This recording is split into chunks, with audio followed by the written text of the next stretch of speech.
नमस्कार, मैं हूं दीपक। आप देख रहे हैं सिटी पिथौरागढ़। फिर से मैं हाजिर हुआ हूं लेकर आप ही के कुछ सवाल और आप ही के द्वारा उठाए गए कुछ मुद्दे। वो सवाल जो जुड़े हैं आपसे, मुझसे और हमारे शहर से। 17 मई के बाद लॉकडाउन के चौथे चरण की पूरे देश में शुरुआत हुई, जिसके बाद ऑरेंज जोन और ग्रीन जोन को कुछ अलग अलग प्रकार की रियायतें सरकार और प्रशासन के द्वारा दी गई। खैर, इन सब के बारे में भी बात करेंगे, लेकिन पहले बात करते हैं हमारे पिथौरागढ़ के बारे में। तो शुरुआत करता हूं एक अच्छी खबर के साथ, एक अच्छी और एक उदाहरण प्रस्तुत करती हुई खबर के साथ। हमारे ही नगर के नज़दीकी लेलू गांव की 70 वर्षीय महिला, जी हां, आपने बिल्कुल सही सुना, 70 वर्ष की एक वृद्ध महिला सरू देवी, जो अपना जीवन यापन पशुपालन के द्वारा करती हैं। पशुपालन कितना कठिन है ये आप और हम अच्छी तरह जानते हैं। तो 70 वर्षीय सरू देवी जो पशुपालन के द्वारा अपना जीवन यापन करती है, उनके द्वारा पीएम केयर फंड में 40,000 रुपए का डोनेशन किया गया। एक 70 वर्ष की वृद्ध महिला जो पशुपालन के द्वारा अपना जीवन यापन कर रही है, किसी तरह अपना जीवन बसर कर रही है, उनके द्वारा 40,000 रुपए की बड़ी धनराशि, आप सभी जानते हैं मेहनत से कमाए गए 40,000 रुपए की बहुत ज़्यादा वैल्यू होती है। तो 40,000 रुपए का उन्होंने दान किया है पीएम केयर फंड में। ये जो उनके द्वारा एक कंट्रीब्यूशन है, जो उनके द्वारा ये एक दान किया गया है, ये पूरे देश में पूरे देश में जो कोरोना के खिलाफ जो जंग चल रही है, उसमें कितना अहम योगदान निभा सकता है, ये आप और हम अच्छी तरह समझ सकते हैं।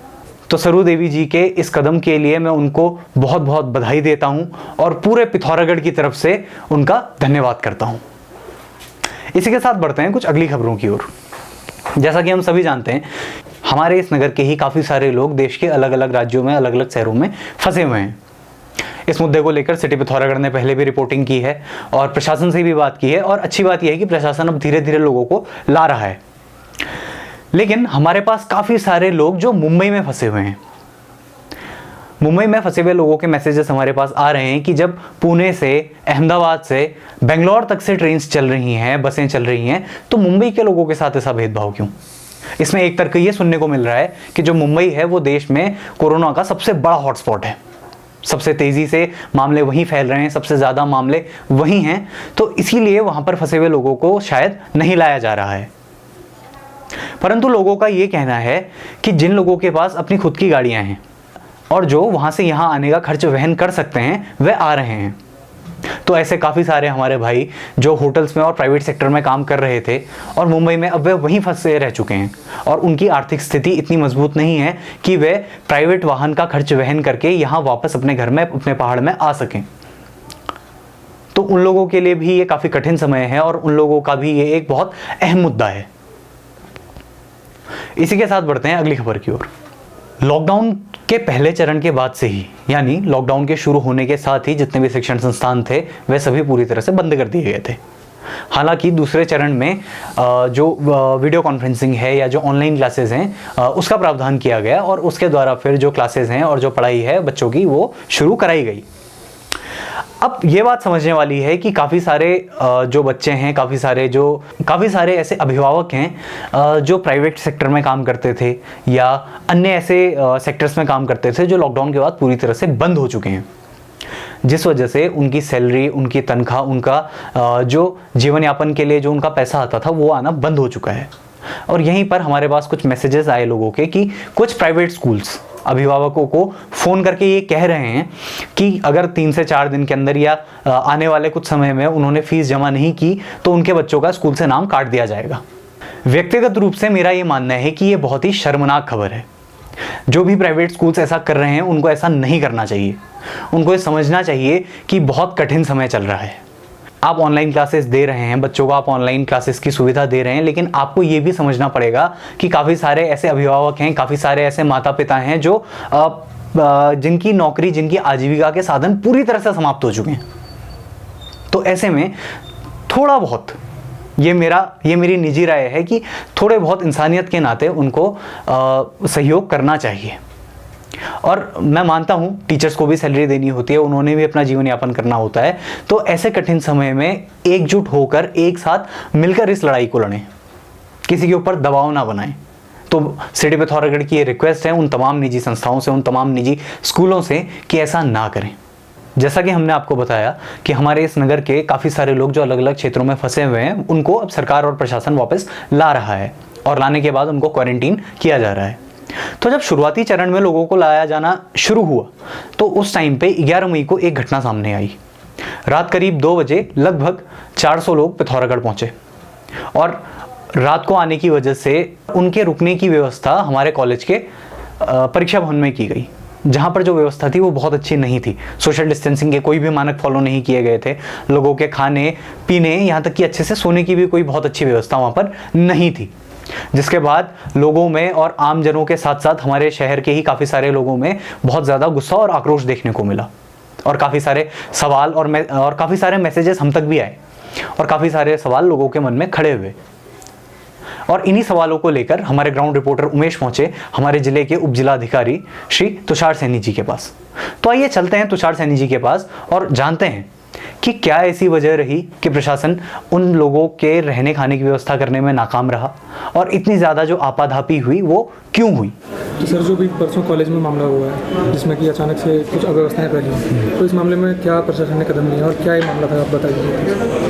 देखिए, जो जिस प्रकरण की आप बात कर रहे हैं उस दिन हमें जो सूचना थी उससे अधिक जब हमारे पास रात को लगभग 2:30 बजे जो हमारे पास अधिक यात्री आ गए, उस वजह से थोड़ी अव्यवस्था वहाँ पे जो जिसकी आप बात कर रहे हैं वो हुई। इस प्रकरण में जो हम जांच रिपोर्ट एक कमिटीज़ में गठित की गई है। दूसरा ये है कि जो बसें हमें बिना जानकारी के वहाँ पे पहुँच गई, कुछ लोग अपने पैसों से बुक करके भी लेके आए हैं। इस मैटर में भी जांच की जा रही है कि वो प्रशासन को बिना बताए कैसे उनको डिग्री कॉलेज लेके चले गए, और अगर वो उनको डिग्री कॉलेज या यहाँ पे रहना रात को उनके रुकने की व्यवस्था हमें करनी थी तो हमें पहले सूचित करना चाहिए था, क्योंकि जो लोग हमें पहले से सूचना हमें प्राप्त थी उनका हमने पर्याप्त रहने का और खाने की व्यवस्था की थी। जो इस तरह का जो हम कुछ वीडियोस भी सामने आई हैं वो इसी कारण आई हैं कि क्योंकि कुछ लोग वहाँ पे बिना सूचना के पहुँच गए और उन लोगों ने अन्य लोगों को भी उत्तेजित करने की भी कोशिश की। इस मैटर में जल्दी रिपोर्ट जब सामने आएगी इसमें उचित कार्रवाई, जो भी लोग इसमें इन्वॉल्व मिलेंगे इस तरह की गतिविधियों में, उनके खिलाफ भी उचित कार्रवाई करी जाएगी। तो सर, प्रशासन को किस प्रकार जानकारी नहीं मिल पाई उन अतिरिक्त बसें थाने की इस मामले में? देखिए, रात को काफ़ी लेट लगभग 2 बजे के आसपास वहाँ पे कुछ बसें वहाँ पे पहुँची हैं, जिसमें कुछ बसें ऐसी भी हैं जो स्वयं के खर्चे पे लाई गई। तो वो बस वहाँ पे डिग्री कॉलेज जैसे पहुँची हैं तो उनके डिग्री कॉलेज में व्यवस्था नहीं थी, क्योंकि वो हमें सूचित ही नहीं था कि ये बसें डिग्री कॉलेज में। ये डिग्री कॉलेज अपने मन से लाई गई हैं इसमें से कुछ बसें। तो इस मैटर में ही पूरी जांच चल रही है। तो ये थे हमारे एसडीएम साहब, जिनका कहना था कि प्रशासन को उन लोगों के आने की कोई खबर नहीं थी, कोई जानकारी नहीं थी। अब एक बहुत बड़ा सवाल उठता है कि हमारे ज़िले में लगभग 400 लोग आ जाते हैं और प्रशासन को इसकी कोई भी खबर नहीं रहती। ये बहुत ही सोचनीय मुद्दा है। और हालांकि अब प्रशासन किस तरह से काम कर रहा है, क्या व्यवस्थाएं की जा रही हैं, इसके लिए सिटी पिथौरागढ़ की रिपोर्ट आ चुकी है, जिसमें उमेश ने एडीएम साहब से बात की है। अगर आपके मन में भी कोई भी सवाल है, कोई भी डाउट है, आप जानना चाहते हैं कि किस प्रकार से जो कार्यप्रणाली है प्रशासन की वो चल रही है, तो आप हमारे ही सिटी पिथौरागढ़ की पिछली रिपोर्ट में जाकर देख सकते हैं और अपने डाउट्स क्लियर कर सकते हैं। उसके बाद भी अगर आपके मन में कोई शंका है, आपके कोई मुद्दे हैं, आपके कोई सवाल हैं, तो आप हमको डायरेक्ट मैसेज कर सकते हैं, या जैसा मैं हमेशा कहता हूँ कमेंट बॉक्स के जरिए भी आप हम तक अपने मुद्दे पहुँचा सकते हैं। इसके साथ ही दोस्तों, जो चौथा चरण है लॉकडाउन का, पिथौरागढ़ हमारा ग्रीन जोन है, लेकिन मार्केट में, बाजार में लोग इस तरह से घूम रहे हैं कि मानो कोरोना का कोई भी संकट हमारे ऊपर ना हो। अब हमें ये बात समझनी पड़ेगी, हमें सावधानी और ज़्यादा बढ़ानी पड़ेगी, क्योंकि हमारे जो निकटवर्ती ज़िले हैं, अल्मोड़ा, बागेश्वर, वहाँ पर अब केसेस आ गए हैं और बढ़ रहे हैं। तो ऐसा कोई मानक नहीं है, ऐसी कोई श्योरिटी नहीं है, कोई गारंटी नहीं है कि हमारे पिथौरागढ़ में कोई केस नहीं आएगा। तो अपनी सुरक्षा खुद करें। सोशल डिस्टेंसिंग के जितने भी नॉर्म्स हैं, जितने भी मानक हैं, उनका प्लीज़ पालन करें। किसी भी सार्वजनिक जगह पर आप जाने से बचें। बहुत ज़्यादा ज़रूरी हो तभी अपने घरों से बाहर निकलें। यूं ही इधर उधर ना घूमें। पुलिस प्रशासन का, जिला प्रशासन का सहयोग करें। इसके साथ ही अगर जाना बहुत ज़रूरी है तो भीड़ ना लगाएं, कम से कम 1 मीटर की दूरी अवश्य बनाएं। और इसी के साथ सार्वजनिक स्थलों पर थूकने से बचें, सार्वजनिक स्थलों पर भीड़ लगाने से बचें, यहाँ वहाँ घूमने से बचें, क्योंकि आपकी सुरक्षा, हमारी सुरक्षा हमारे अपने हाथ में है। इसी के साथ आपके कोई भी मुद्दे, आपके कोई भी राय आप हमें मैसेज या कमेंट बॉक्स के ज़रिए ज़रूर पहुँचाएँ। सिटी पिथौरागढ़ हम पिथौरागढ़ वासियों के लिए आपका अपना चैनल है, तो अपने मुद्दे, अपनी राय हम तक ज़रूर पहुँचाएँ और हमारे फेसबुक पेज को लाइक करना ना भूलें। हमारे YouTube channel city Pithoragarh news को ज़रूर सब्सक्राइब करें। वीडियो जर्नलिस्ट नरी के साथ मैं दीपक उप्रेती, सिटी पिथौरागढ़ न्यूज़। धन्यवाद।